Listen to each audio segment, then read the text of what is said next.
आदाब। ये आकाशवाणी है। खबरों के साथ मैं फैसल खान।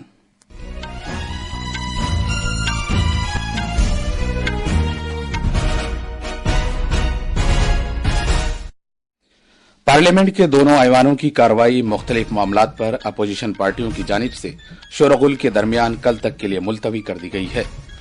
सदर जमहूरिया द्रौपदी मुर्मू ने जोर देकर कहा कि भारत के दिफाई सलाहियतों ने आलमी तवज्जो हासिल की है, जो इख्तरा और खुद किफालत के उसके अहद पर मबनी है। जेएमएम के रहनुमा हेमंत सोरेन आज दोपहर रांची में चौथी मरतबा झारखंड के वजीर आला की हैसियत से हलफ लेंगे। भारत के 55वें बैनुल अक़वामी फिल्म फेस्टिवल का आज शाम गोवा में इख्तिताम होगा। भारत के रिनचेन यूडोल ने बहरीन में पहली आलमी पैरा पूमसे ताइक्वांडो चैंपियनशिप में तारीखी कांसे का तमगा जीता और बैडमिंटन में लखनऊ में जारी सैयद मोदी बैनुल अक़वामी टूर्नामेंट में 2 मरतबा ओलंपिक मेडल जीतने वाली पीवी सिंधु, मीराबा लुआंग मैसनाम और आयुष शेट्टी सिंगल्स के क्वार्टर फाइनल में पहुंच गए हैं। खबरें तफसील से। एक मखसूस कारोबारी ग्रुप के खिलाफ रिश्वत सतानी के मुबैना इल्जामात समेत मुख्तलिफ मामलात पर अपोजिशन पार्टियों की जानिब से शोरगुल के दरमियान पार्लियामेंट के दोनों ऐवानों की कार्रवाई दिन भर के लिए मुलतवी कर दी गई है। जब आज सुबह लोकसभा की कार्रवाई शुरू हुई तो कांग्रेस, समाजवादी पार्टी, डीएमके और दीगर ने एक मखसूस कारोबारी ग्रुप के खिलाफ रिश्वत के मुबैना इल्जामात समेत मुख्तलिफ मामलात पर शोरगुल किया। पहली बार 12 बजे तक के लिए मुलतवी किए जाने के बाद जब राज्यसभा की कार्रवाई फिर शुरू हुई तो कांग्रेस, बाएं बाजू, डीएमके, टीएमसी, समाजवादी पार्टी और आम आदमी पार्टी और दीगर ने शोरगुल जारी रखा, जिसके सबब ऐवान की कार्रवाई दिन भर के लिए मुलतवी कर दी गई। राज्यसभा के सदरनशीं जगदीप धनखड़ ने अपोजिशन मेंबरान से अपनी नशिस्तों पर वापस जाने की अपील की, लेकिन उन्होंने नारेबाजी जारी रखी। उन्होंने कहा कि पार्लियामेंट मुफीद बहस मुबाहिसे की खातिर एक प्लेटफॉर्म है और उन्होंने अरकान पर जोर दिया कि वो बिला रुकावट ऐवान की कार्रवाई चलने देने में ताउन करें। जनाब धनखड़ ने कहा कि पार्लियामेंट की कार्रवाई में रखना अंदाजी से जमहूरियत की बुनियाद कमजोर होती है और उन्होंने नतीजा खेज बहस और तामीरी राब्तों पर जोर दिया। There can be no grievance at all to voice your concerns, but in accordance with rules.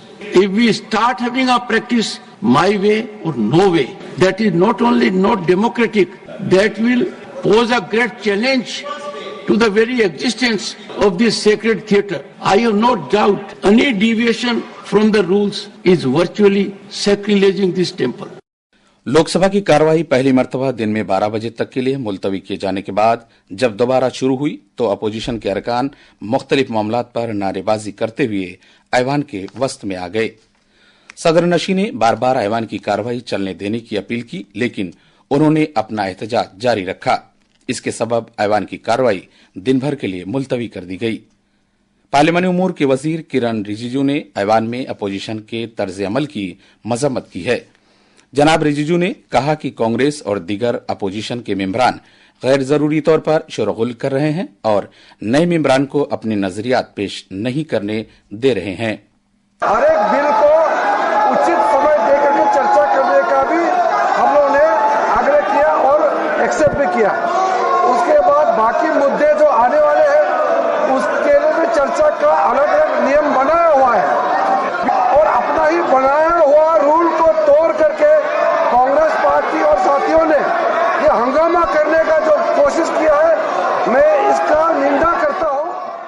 इस दौरान वक्फ तरमीमी बिल 2024 पर मुश्तरका पार्लियामानी कमेटी के चेयरमैन जगदम्बिका पाल ने कमेटी की रिपोर्ट बजट इजलास 2025 के आखिरी दिन पेश करने के लिए तौसी की खातिर एक तहरीक पेश की, जिसे ऐवान ने मंजूर कर लिया। इससे कबल कांग्रेस लीडर प्रियंका गांधी वाड्रा और रविंद्र वसंत राव चौहान ने लोकसभा में रुकने पार्लियामेंट की हैसियत से हलफ लिया, जिन्होंने हाल ही में जिमनी चुनाव जीता है। मरकजी वजीर प्रहलाद जोशी ने आज लोकसभा और राज्यसभा की कार्रवाई में रखना अंदाजी के लिए अपोजिशन पार्टियों से सवाल किया है। पार्लियामेंट कॉम्प्लेक्स के बाहर मीडिया से बातचीत करते हुए जनाब जोशी ने कहा कि हुकूमत उन मामलात पर बहस के लिए तैयार है जिनकी इजाजत स्पीकर और सदर नशी ने दी है। स्पीकर और चेयरमैन महोदय ने जो डिसाइड करेगा according to rules and procedure वो चर्चा के लिए सरकार तैयार है। डिस्टर्ब करने में क्या है, तो पहले ही आके बिना कुछ मांग रखते हुए डिस्टर्ब ही करते हैं, अब क्या करें। ये खबरें आकाशवाणी से नशर की जा रही हैं। सदर जमहूरिया द्रौपदी मुर्मू ने जोर देकर कहा कि भारत की दिफाई सलाहियतें आलमी तवज्जो का मरकज बन रही हैं, जो इख्तरा और खुद किफालत के उसके अहद पर मबनी है। सदर जमहूरिया तमिलनाडु के वेलिंगटन में दिफाई अफवाज के स्टाफ कॉलेज में कलीदी खिताब कर रही थीं।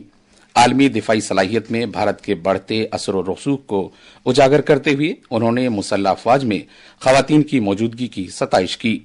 उन्होंने सियाचिन के अपने दौरे को भी याद किया, जो दुनिया का सबसे ऊंचा मैदान जंग है, जहां खवातीन फौजी एहलकार सख्त तरीन सूरत हाल में अपनी खिदमत अंजाम दे रही हैं। भारत के फौजी एहलकारों के मुल्क मुकद्दम के जज्बे और उनके कुंभों की कुर्बानियों को उजागर करते हुए सदर जमहूरिया ने उनके पुख्ता आज़्म को तस्लीम किया। उन्होंने दिफाई शराकतदार के तौर पर भारत की मोतबरियत को भी उजागर किया, जो 100 से ज्यादा ममालिक को दिफाई साजो सामान बरामद कर रहा है।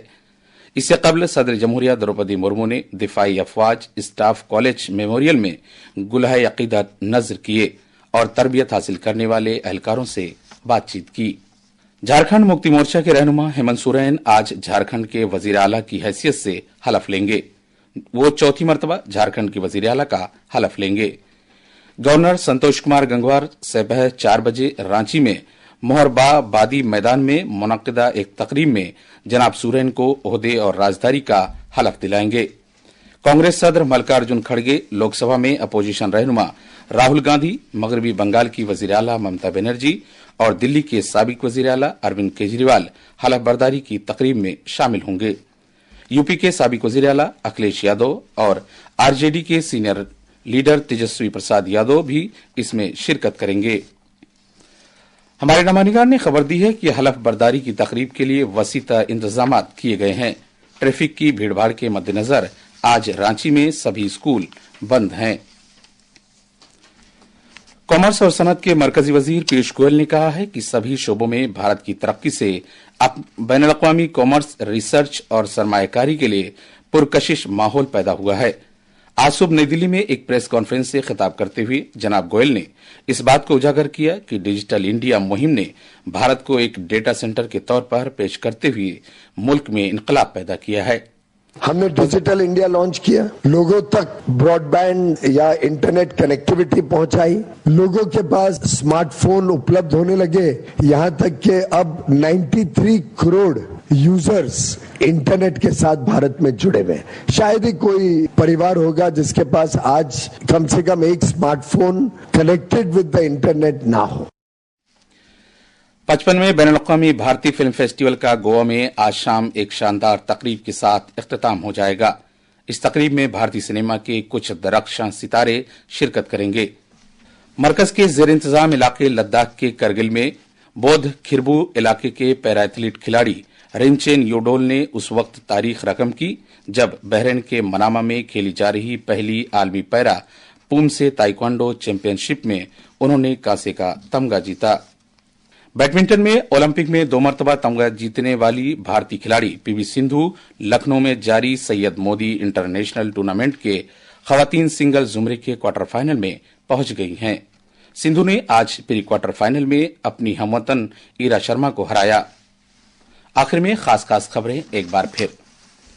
पार्लियामेंट के दोनों ऐवानों की कार्रवाई मुख्तलिफ मामलात पर अपोजिशन पार्टियों की जानिब से शोरगुल के दरमियान कल तक के लिए मुलतवी कर दी गई। सदर जमहूरिया द्रौपदी मुर्मू ने जोर देकर कहा कि भारत की दिफाई सलाहियतों ने आलमी तवज्जो हासिल की है, जो इख्तरा और खुद किफालत के उसके अहद पर मबनी है। जेएमएम के रहनुमा हेमंत सोरेन आज दोपहर रांची में चौथी मरतबा झारखंड के वजीर आला की हैसियत से हलफ लेंगे और भारत के 55वें बैनुल-अक़वामी फिल्म फेस्टिवल का आज शाम गोवा में इख्तिताम होगा। इसके साथ ही खबरों का ये बुलेटिन खत्म हुआ।